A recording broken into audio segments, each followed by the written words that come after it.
Comme toutes les Congolaises et tous les Congolais, j'ai suivi les élucubrations et les mensonges assez déroutants de Patrick Muyaya, le porte-parole du gouvernement, qui, s'adressant à Moïse Katumbi, exigerait de Moïse Katumbi qu'il fasse des déclarations. Alors, qui est-il, Patrick Muyaya, pour donner des instructions à Moïse Katumbi? C'est de la mauvaise plaisanterie, il faut arrêter là, monsieur Muyaya. La chose la plus évidente, c'est qu'effectivement, Moïse Katumbi a une armée, et elle vous fait peur, cette armée. C'est le peuple congolais. C'est le peuple congolais qui marche avec Moïse Katumbi, qui est à l'offensive, province par province, ville après ville, cité après cité. Ce peuple congolais veut se libérer d'une dictature, d'un pouvoir autocratique. Il veut se libérer des fausses promesses. Il veut se libérer de cette misère, de l'absence de route, de l'absence de tout. Il n'a rien, ce peuple, et il se lève. Et cela vous fait peur, parce que vous n'avez pas de bilan. Alors quand on n'a pas de bilan, on invente. On est dans la culture permanente du mensonge. On veut agresser, on veut faire peur. Ça ne passera plus. Une chose est sûre, Corneille Nangaa était votre ami. C'est lui qui a fabriqué les résultats de 2018. Tout le monde le sait. Alors aujourd'hui que vous ayez des problèmes avec Corneille Nangaa, ne les imputez pas sur Moïse Katumbi. Moïse Katumbi n'est pas un homme à prendre les armes, à verser le sang des Congolais. Jamais il ne le fera. Autre chose doit vous poursuivre, c'est votre absence de bilan. Aujourd'hui, je suis dans ma circonscription, à Boulungu. Le président de la République viendra parachuter, par hélicoptère, parce qu'il n'y a plus de route. Et cela, c'est l'aveu d'un échec cuisant. Notre pays n'a plus rien. Notre pays est dans une détresse profonde.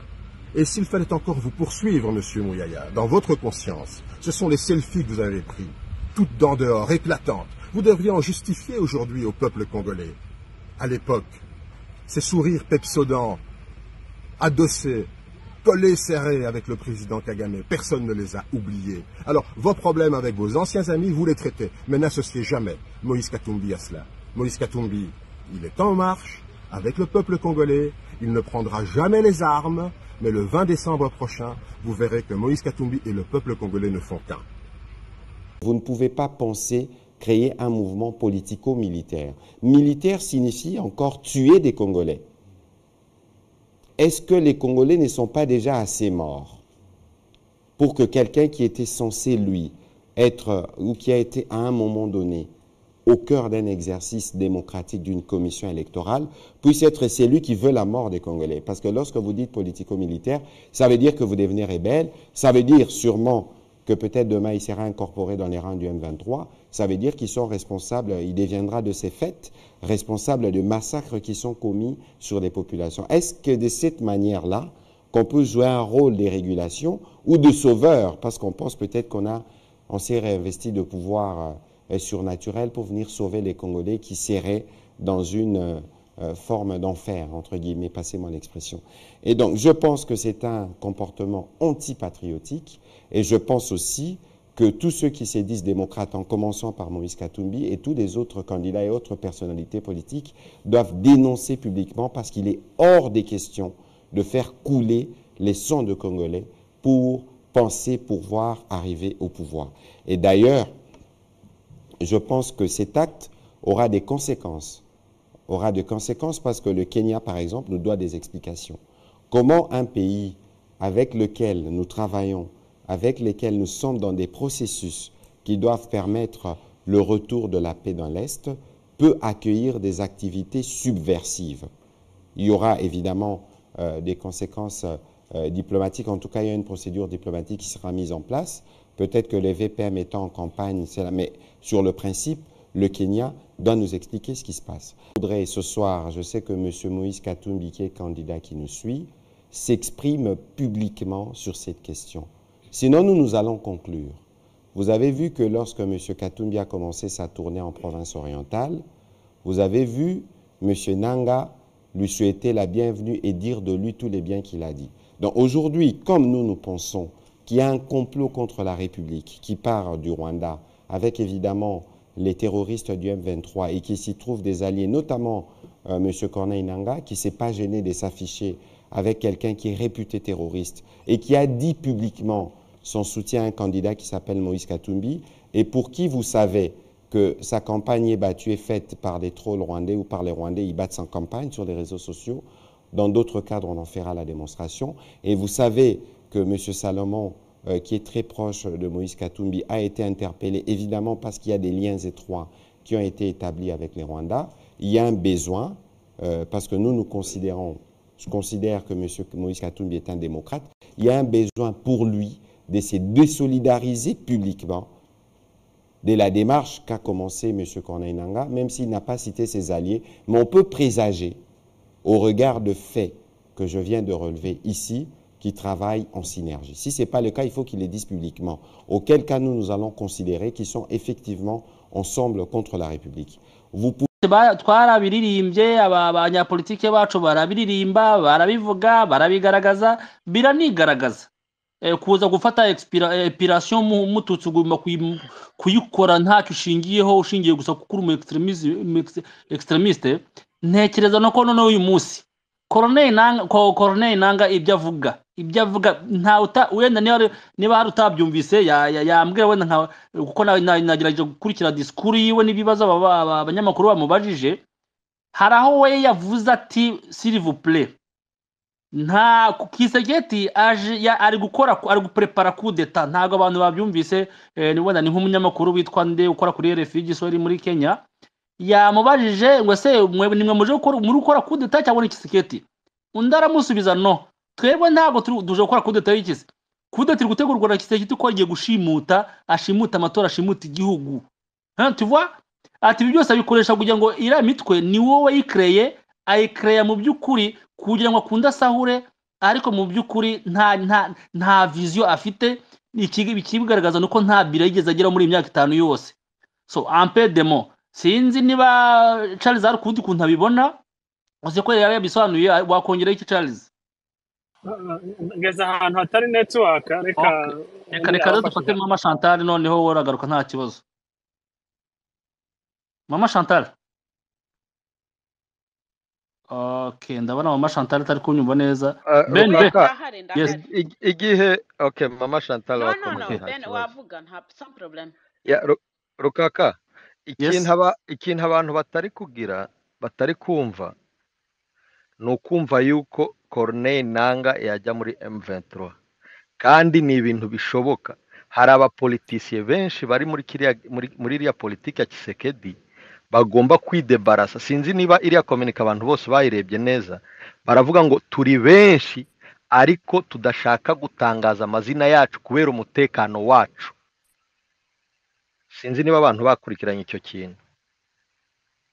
Oya aho bigaragara neza naho bavuze ngo yavuze coalition kuningana ariko anongera ko ni 267 parti politique harimo ama parti politique hakabamo société civile hakabamo abapoliticiens ni byinshi ku buryo bigira nibara kuri 267 zakoze iyo coalition ni ngibyo ngibyo yashizemo na FRDC. Of course yawa ni birumvikana so niko biri kameme none se niba uyu munsi kaze ngubaze be ubundi Rukaka akantu gato novuga ubundi kintu cya mbere bari bwungukemo ni FRDC kubera Kisegeti yarayitaye ubu abasirikari biwe ni Wazalendo nta rindi jambo avuga nta kivuga FRDC avuga Wazalendo rero ikindi kintu cya mbere M23 yunguka ni FRDC niyo ya mbere giye kuyisotena militairement umubare munini wa FRDC ubu nyine ntabwo shike Kisegeti murakoze ahubwo nagira nongera kandi kantu niba munyemereye akandi kantu nongera mwibuke ko noneho twirwaneho yari n'umutwe w'abasore birwanaho w'abaturage birwanaho ariko nawe mwabonye ko noneho binjemo ouvertement nk'abantu bagiye kugira gute noneho nk'abantu no kwirwanaho bakajya muri iyo coalition sinze na mwayibonye Ben. Yes, twirwaneho yagize nayo yemejwe nk'umutwe wa gisirikare urwanira bari abaturage bahariye ufatanyije na M23 nari ama coalition yandi kuko nabonye hari n'undi mutwe wa Mayimayo muri Sud Kivu wemeye gukorana nabo. So that means twirwaneho ntabwo uri ubikibangamiwe tena cyane nk'ukuntu bari kurwana ari bakeya kandi babonye abandi bafatanya nabo.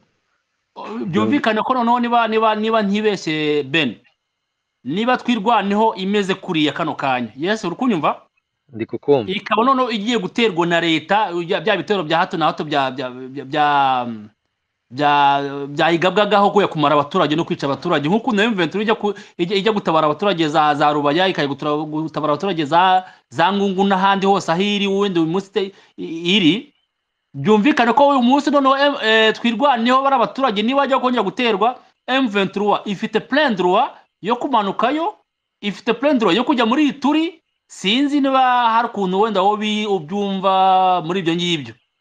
No, M23 jusqu'à ce moment ifite plein droit yo kudefanda umuturage wese wa Congo kuri territoire yose ya Congo. Ntabwo iri bugende nka M23 iragenda nka coalition Alliance du Fleuve Congo, je pense bien. Izagenda nka alliance ariko les objectifs c'est défendre le peuple. Charles aho ngaho ndakumva neza twirwane ibintu bene ari kuvuga kandi ibyo nuko kuri turi kuganira nuko eshanje amayide uyu mukano kanya ubu ngubu twirwaneho iri muri coalition bari abantu muri turi bari bakorwaga nabwo bwicanyi genocide je dis bien ntabwo ari ubwicanyi bworoshye je dis bien nabo uyu munsi niba gumye guterwa ibiterwa nka bari nazira za Codeco uyu munsi M23 cyangwa se haragenda M23 cyangwa haragenda coalition ese ujye gutabara abaturage ni coalition cyangwa ni M23? Okay, urumva Rukaka aho bigeze ubu nyine je numva ko n'ubundi ubutegetsi bwari bwananiwe nta kintu bwari bugishoboye. Rero kuba hariho alliance yamaze kwihuza kandi iyo alliance ikaba ifite imbaraga zo kurinda abaturage, nibaza ko bafite uburenganzira ahantu hose bumva ko habaye menace kuja kuhatabara. Je nicyo kintu mbona kinini kizakorwa, hagiye kuba imbaraga zihurizwa hamwe ahariho hose bazumva habaye ikibazo bafite ubushobozi rwose numva bazahagera. Ben ibyo ndabona ko biri ibyo ni ukuri kabisa kuko urebye niba iriya mayimayi igiye gutabara twirwaneho iri muri coalition ya alliance, niba M23 igiye gutabara muri Ituri ni ukuvuga izagenda iri muri iriya coalition ya alliance, n'abandi bakorana nabo bari muri Ituri bose bizitwa ko ari alliance. So M23 izaba branch imwe muri iriya alliance kimwe na ziriya zindi zajemo. Sinzi niba ariko mubyumvise. Mama Chantal wivuze wari kuvuga kutubwira ngo yewe nagiye kuvuga ibyo muvuze. Iyi nge ni alliance ikomeye kubera igihe abantu bishize hamwe ibyo biri positive cyane, hazaba imbaraga zidasanzwe ku buryo mbona ko chance hari yuko iriya genocide iri kuba ari muri Ituri, ari muri Sud Kivu, ari muri Nord Kivu igiye kuba yapungwaka igihe abantu bishize hamwe, kuko ubundi umwe yifashaga hari kandi abantu ari bakeya ugasanga biragoye, ariko igihe bishize hamwe ni imbaraga zikomeye. Kandi ikintu kiri positive cyane mbona cyanshimishije nuko hari abapoliticiens bari muri systeme bazi systeme